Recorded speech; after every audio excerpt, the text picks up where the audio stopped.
E aí galera, sejam todos muito bem-vindos a mais um vídeo e hoje falaremos sobre os ghouls, essa espécie que não é muito bem vista por muitos, principalmente pelos investigadores em Tokyo Ghoul.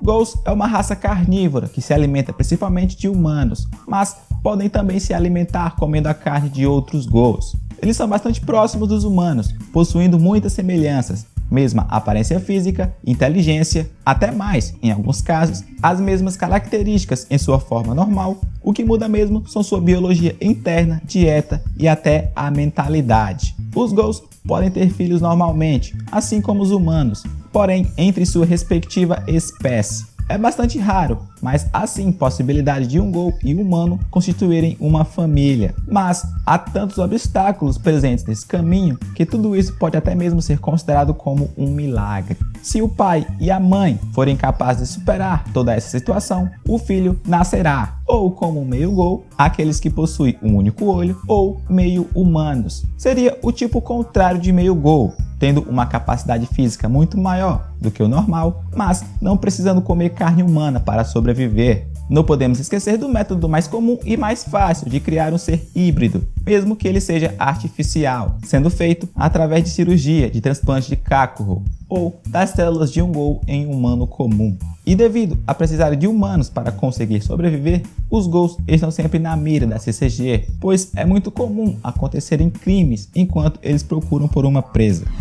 Como dito anteriormente, ghouls só podem se alimentar de humanos ou de outros ghouls. E tudo isso se deve a uma enzima específica que seus corpos produzem, os impedindo de digerir qualquer outro tipo de alimento. A sua língua também possui uma estrutura diferente da dos humanos, fazendo com que qualquer outro tipo de alimento possua um gosto desagradável, estilo comida estragada. E se continuarem se forçando a comer comidas normais, além de serem atingidos por uma grande vontade de vomitar, como não conseguem digerir esse tipo de comida, gradualmente sua condição física irá ficando pior, o levando à morte posteriormente. Porém, em contrapartida, os ghouls podem tomar água, como qualquer outro ser vivo, bem como também podem tomar café. Um fato curioso é que ghouls não precisam comer regularmente, como os humanos. Eles podem sobreviver por 1 ou 2 meses com apenas um corpo. No entanto, alguns ghouls comem apenas por prazer. Um bom exemplo disso seria Arise, justificando seu apelido de Binge Eater,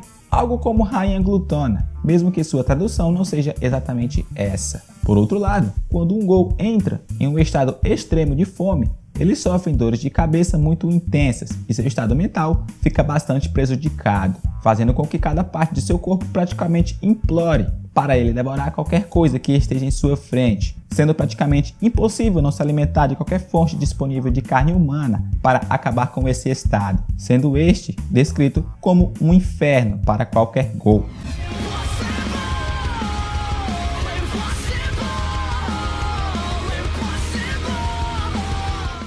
Os ghouls têm uma capacidade física de 4 a 7 vezes maior do que de humanos comuns, podendo jogar alguém bastante longe com força o suficiente, além de perfurar o corpo de alguém de mãos vazias. Eles são capazes também de realizar saltos impossíveis para pessoas comuns, e talvez nem seja preciso dizer que seus corpos são extremamente resistentes a lesões, porém, dependendo da gravidade do dano, ele pode sim ferir, e bastante. Uma queda de uma grande altura, por exemplo, pode realmente machucar feio.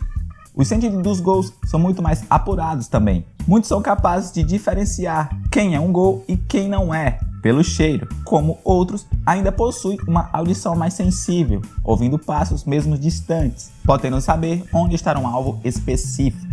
Sobre a origem de como surgiram os primeiros ghouls, ainda não se tem informações suficientes. Porém, sabe-se que as células RC possuem um papel bastante importante em sua biologia, tendo os ghouls cerca de 10 vezes mais células do que a taxa de um humano normal, sendo seu fator cerca de 200 a 500 RCs, enquanto os ghouls possuem de 1000 a 8000 RCs.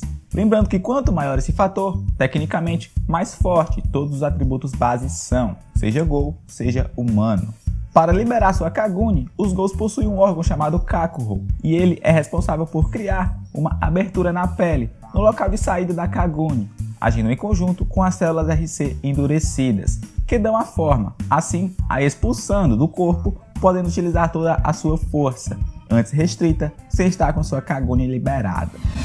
Sobre as Kagunes, elas são uma espécie de músculo, podendo até mesmo ser considerado como uma garra, que pode assumir diferentes formas, dependendo do lugar em que esteja localizada. De forma geral, as Ukakos assumem a forma de um par de asas, as Koukakos uma broca, as Rinkakos tentáculos e as Bikakos caudas, sem mencionar aqueles que possuem a habilidade de desprendê-las de seus corpos, e as que assumem uma nova forma, a de uma espécie de armadura, um estágio mais avançado e mais poderoso, denominado Kakuja. Outra característica que todo Gou possui é a manifestação de seu Kakugan, sendo praticamente involuntária ao utilizar o mínimo de seu instinto, que é seus olhos ficarem completamente envolvidos por uma esclera negra e sua íris ganhar a cor vermelha. Bom galera, essa foi a primeira parte desse vídeo, mas ainda há bastante coisa para falar sobre os Gous. Então, se você curtiu, deixa o seu gostei, se inscreve no canal se ainda não é inscrito e muito obrigado por acompanhar até aqui. Valeu, um grande abraço e até a próxima!